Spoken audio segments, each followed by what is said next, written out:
ကျတို့ဒီနေ့လေ landing beam plan လို့ဆွဲရအောင်နော်ပြီးသွားတဲ့ပုံကြီးက foundation plan ရှိမယ် column layout plan ရှိမယ် retaining wall plan ရှိမယ်ပြီးလို့ရှိရင် ground beam plan ရှိမယ် ground beam plan ပြီးရင် floor beam plan ရှိမယ်ဟုတ်လား floor beam plan ကတော့အထက်အရေးအတွက်အခုကျတို့အစာအုပ်က၄ထပ်အစာအုပ်မှာလည်း floor 3ထပ်ပါတာမှာ3ထပ်လုံးအတွက်ဒီတစ်ပုံပဲလိုတယ်နော် floor beam plan ပြီးသွားလို့ရှိရင် landing beam plan ရှိမယ်ဟုတ်လား landing beam plan ကျတို့ဆွဲပြီးတာကပါလဲဆိုတော့ blue beam နဲ့ဆွဲသွားပြီ landing beam plan ဆွဲခြင်းနဲ့ဒါဆိုလို့ရှိရင်ကျတို့ copy ကူးခြင်းနဲ့ဟုတ်လား CO enter copy ကူးမယ်ဟောဒီမှာဒီနေရာလေးဆိုတော့ column layout plan နှစ်ပုံရှိတယ် archi drawing ဆွဲဖို့တစ်ပုံ structure တစ်ပုံရှိတယ် column layout plan နဲ့တူတူဘာလို့ချက်အပေါ် archi ရယူမလဲဆိုတော့ structure မှာတက်ဒီမှာ C1 C1 C2 တွေအဲ့လိုမျိုးတွေလေ column နာမည်တွေတက်ပြီးသားဖြစ်နေတော့အဲ့ဒါတွေကိုဖြတ်ရမှာအလုပ်တစ်ခုပိုးလာမှာဒါကြောင့်မလို့ column layout plan ဘယ်ကနေယူမလဲဆိုတော့ဒါလေးရယူမယ်ဆက်လက်မှတ်တာကြည့်ပါအပြင်လွတ်တဲ့နေရာဘယ်လိုအပေါ်မှတ်လဲရတယ်ဟုတ်လားအပြင်ကသူ့ထဲတစ်ခုလုံးကြီးသူ့ရဲ့ area အတွင်းတစ်ခုလုံးဝင်မှသာမှတ်တာဆိုတော့ frame မပါဘူးဆက်လက်မှတ်လိုက်ပြီး enter ခောက်မယ်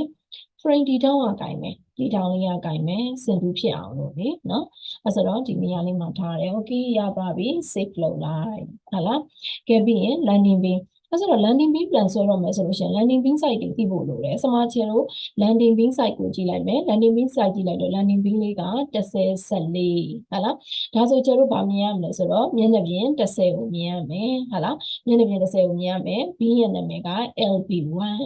LB1 ကဲဘယ်နောက်မှာရှိမလဲဟုတ်လား landing beam လေးကဒီဘက်ဘေးမှာရှိမယ် landing beam လေးဒီလိုလေးရှိမယ်ဟုတ်လား landing beam လေးဘယ်လောက်ဆွဲမလဲဆိုတော့ကျတို့၄ပေဆွဲခြင်းနဲ့အဲ့ဆိုတော့ကျက ML enter SC enter